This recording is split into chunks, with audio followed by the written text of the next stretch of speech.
आज बात करते हैं एक ऐसी एथलीट की जिनकी कहानी सुनकर लगता है कि असंभव जैसा शब्द शायद होता ही नहीं है। ये कहानी है विल्मा रुडोल्फ की। चलिए जानते हैं इनकी इस जबरदस्त कहानी के बारे में। ये नंबर देखिए, 3। सिर्फ एक नंबर नहीं है ये। साल था 1960, जगह थी रोम ओलंपिक। और ये वो नंबर है जिसने इतिहास बदल दिया। एक अकेली महिला ने ट्रैक एंड फील्ड में इतने गोल्ड मेडल जीते थे। हाँ बिल्कुल, विल्मा रुडोल्फ दुनिया की पहली महिला थीं जिन्होंने एक ही ओलंपिक गेम्स में तीन गोल्ड मेडल अपने नाम किए। 100 मीटर, 200 मीटर और 400 मीटर रिले में। मतलब सोचिए जरा, ये कितनी बड़ी, कितनी असाधारण बात थी। लेकिन सवाल ये था कि उनकी इस तूफानी रफ्तार का राज क्या था। सब हैरान थे। उनका दौड़ने का स्टाइल बिल्कुल अलग था, जैसे कोई गोली बंदूक से निकली हो। शुरू से लेकर आखिर तक एक ही स्पीड। ये कैसे हो सकता था? और इसका जवाब उनकी जीत से भी ज्यादा गहरा है। तो चलिए उनकी कहानी की शुरुआत में चलते हैं। ओलंपिक ट्रैक से बहुत पहले, एक ऐसे बचपन में जो मुश्किलों से भरा हुआ था। उन्होंने जिन चुनौतियों का सामना किया, हम और आप शायद उसकी कल्पना भी नहीं कर सकते। देखिए, विल्मा का जन्म एक बेहद गरीब, अश्वेत परिवार में हुआ था। उस जमाने में गंभीर नस्लीय भेदभाव का सामना करना पड़ता था। और तो और बचपन में ही उन्हें पोलियो हो गया।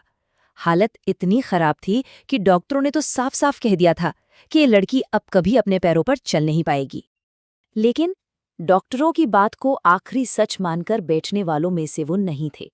विल्मा और उनके परिवार ने हार नहीं मानी, और यहीं से शुरू हुआ ठीक होने का एक बहुत ही लंबा और तकलीफों से भरा सफर। ये सफर जरा भी आसान नहीं था। एक एक कदम एक छोटी सी जीत जैसा था। सबसे पहले तो बस किसी तरह खड़ा होना सीखा, फिर सहारे के साथ चलना शुरू किया, उसके बाद बिना सहारे के, और फिर आखिरकार वो दिन भी आया जब उन्होंने दौड़ना शुरू कर दिया। पर वापस उसी सवाल पर आते हैं। उनकी उस कमाल की स्पीड का, उस गोली जैसी रफ्तार का असली राज क्या था? जवाब किसी ओलंपिक ट्रैक या किसी खास ट्रेनिंग में नहीं था। नहीं, वो राज तो उनके बचपन की गलियों में, उन फुटपाथों पर छिपा था। देखिए, उनका परिवार बहुत ज्यादा गरीब था। विल्मा की माँ घर चलाने के लिए, बच्चों का पेट पालने के लिए फुटपाथ पर खिलौने बेचा करती थी, बस ताकि घर में 2 वक्त की रोटी आ सके और जरूरी दवाइयाँ खरीदी जा सकें। और अक्सर जब म्यूनिसिपैलिटी की गाड़ी आती थी तो उनकी माँ खिलौनों की एक पोटली जल्दी से विल्मा के हाथ में थमा देती थी और सिर्फ एक शब्द कहती थी, भाग। वो एक ऐसा पल होता था जब उनके परिवार की पूरी रोजी रोटी दांव पर लगी होती थी। विल्मा ने बाद में एक इंटरव्यू में बताया था, वो कहती हैं, मुझे बस ये पता था कि अगर मैं पकड़ी गई तो मेरे छोटे भाई बहनों के लिए खाना कहाँ से आएगा, मेरी माँ के लिए दवाई कहाँ से आएगी। बस यही सोचकर मैं कभी रुकी नहीं। और यही वो ताकत थी, यही वो जज्बा था जो वो अपने साथ रोम ओलंपिक के ट्रैक पर लेकर उतरी थी। बचपन का वो जान बचाने वाला अनुभव अब उनकी सबसे बड़ी ताकत बन चुका था।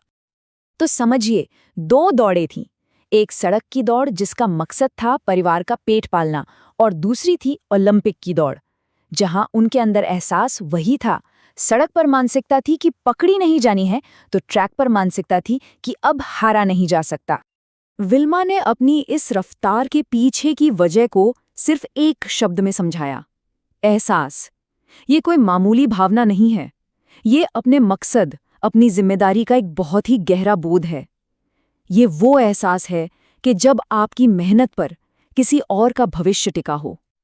और विल्मा की कहानी आखिर में हमारे लिए यही सवाल छोड़ जाती है कि जब किसी इंसान को अपनी जिम्मेदारियों का, अपने मकसद का इतना गहरा एहसास हो जाए, तो क्या सच में दुनिया की कोई भी ताकत उसे रोक सकती है? इस पर सोचिएगा जरूर।